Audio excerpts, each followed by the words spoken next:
전투기 한 대 파는 것보다 30년 유지보수가 더 돈이 된다면 믿으시겠습니까? 최근 필리핀이 FA-50 유지보수를 위해 1,014억 원을 추가로 지불한 영수증의 실체를 공개합니다. 안녕하세요. 방산경제의 흐름을 읽어드리는 분석가입니다. 오늘은 최근 큰 화제가 된 필리핀과 KI의 피기 계약 로식을 통해 어마어마한 가치를 분석해보겠습니다. 지난 2024년 말 한국공군사보 지tem의남 규모 비군과 IP약 군수지원비로 페리 계약이 14억 원입니다. 단순히 부품 몇 개 갈아주는 수준이 아닙니다. 여기서 퀴즈 하나 드릴게요. 전투기 한 대를 30년 동안 운용할 때 처음 구매 가격과 유지보수 비용 중 어느 쪽이 더 비쌀까요? 정답은 놀랍게도 유지보수 비용입니다. 전문 용어로 PBL이라고 부르는 이 방식은 단순히 고장나면 고치는 게 아닙니다. 제작사가 군을 대신해 부품 조달부터 정비까지 통째로 책임지고 전투기의 필리핀 공군 입장에선 돈을 더 주더라도 전투기가 언제든 뜰 수 있는 상태를 유지하는 게 이득입니다. AKA 이사 부품 누판 판매의 안정적인 수익원을 확보하는 셈이죠. 충격적인 통계 하나 보여드릴까요? 전세계 방산시장에서 무기 판매 시장은 연간 100조 원 규모지만 유지보수와 운영을 뜻하는 MRO 기비 200조 원의 같은 누구도 우리가 이 시장을 잡아야만 하는 이유죠. 필리핀은 지난 2017년 마라위 전투에서 FA-50PH의 성능을 뼈저리게 실감했습니다. 당시 정밀 폭증된 무기이기에 이런 대규모 PBL 계약도 가능했던 겁니다. 이번 1,014억 원 계약은 시작일 뿐입니다. 필리핀은 FA-50PH를 추가 도입하는 방안을 검토 중이며 기체 노후화에 따른 업그레이드 수요도 계속 발생할 겁니다. 여러분은 어떻게 생각하세요? 무기를 싸게 팔고 유지보수에서 수익을 내는 질레트 면도기식 전략이 국가 이익에 더 도움이 될까요? 댓글로 여러분의 날카로운 분석을 들려주세요. 이것을 저는 황금연금이라고 부릅니다. 전투기 한 대의 수명이 보통 30년에서 40년입니다. 수출 구입제에서 완파람을 하지 안제피 교육을 받아야 합니다. 특히 필리핀처럼 자체 정비 인프라가 부족한 국가의 PBL은 필수적입니다. KI는 현재 정비센터를 세우고 기술을 전수하며 필리핀 공군과 혈맹 수준의 관계를 맺게 됩니다. 혹시 자동차 서비스 센터 가보신 적 있으시죠? 엔진오일 갈러 갔다가 이것저것 수리비 폭탄 맞은 경험 다들 한 번쯤 있으실 겁니다. 전투기는 그 규모가 수천 배라고 보시면 됩니다.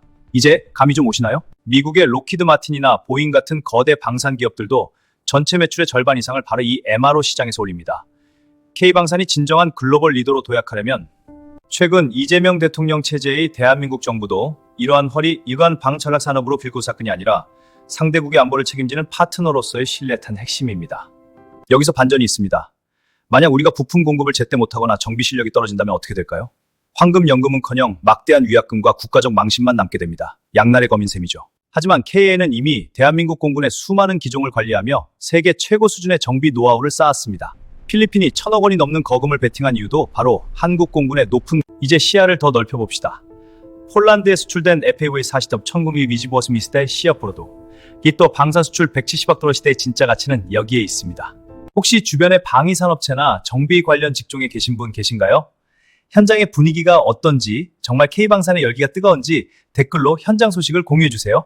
MRO 산업은 고용 창출 효과도 엄청납니다.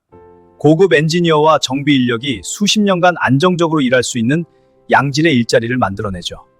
결론적으로 필리핀의 이번 1,014억 PBL 계약은 단순한 유지보수 계약을 넘어 K방산이 무기 판매 국가에서 종합 안보 솔루션 제공국가로 돈을 버렸음을 본 겁니다. 자, 여기서 한 걸음 더 나아가 볼까요? 만약 필리핀이 중국이나 미국산 계열 무기를 사트한 비리를 했다라면 이런 PBL 계약 PP넥이 가능무기였을까요? 미국산 무기는 성능은 좋지만 유지비가 상상을 초월하고 중국산은 신뢰성과 호환성 문제가 큽니다. 한국은 가성비 좋은 무기에 세계 최고 수준의 PA 서비스까지 줘주. 앞으로 필리핀뿐만 아니라 말레이시아, 인도네시아 등지에서도 이런 황금연 소식이 계속 들려올 겁니다. 우리가 본청엑스나 아트미나 이런 후속 지원 계약에 주목해야 하는 이유입니다. 오늘 내용 조금 어려울 수도 있었지만 핵심은 명확합니다. 하얀던 무기하, 여라들 안까지 자르고 이해 안 부럽다. 10년 뒤의 제 모습을 댓글로 이해해주세요. 마지막으로 강조하고 싶은 점은 이 모든 성과가 현장에서 땀 흘리는 우리 엔지니어들과 정비사들의 헌신 덕분이라는 것입니다. 필리핀의 오지 기지에서도 묵묵히 기체를 돌보는 그들이야말로 진정한 애국자입니다. 필리핀의 FA-50 1,014 PBL 체결은 단순한 뉴스가 아닙니다. 대한 분석이 여러분의 통찰력을 넓히는데 도움이 되었기를 바랍니다. 자, 이제 영상의 마지막입니다. 만약 여러분이 필리핀 국방장관이라면 다음 무기로 무엇을 사시겠습니까? 1번 KT-UC-11 번호를 레드짬마 남겨주세요. 오늘 영상이 유익하셨다면 구독과 좋아요 부탁드립니다. 여러분의 클릭 한 번이 더 깊이 있는 방산 분석 콘텐츠를 만드는데 큰 힘이 됩니다. 다음 영상에서는 끝까지 시청해주셔서 감사합니다. 여러분은 어떤 선택을 하실 건가요? 필리핀과의 동맹이 우리 경제에 미칠 영향 댓글로 자유롭게 남겨주세요. 지금까지 방산경제 분석가였습니다. 감사합니다.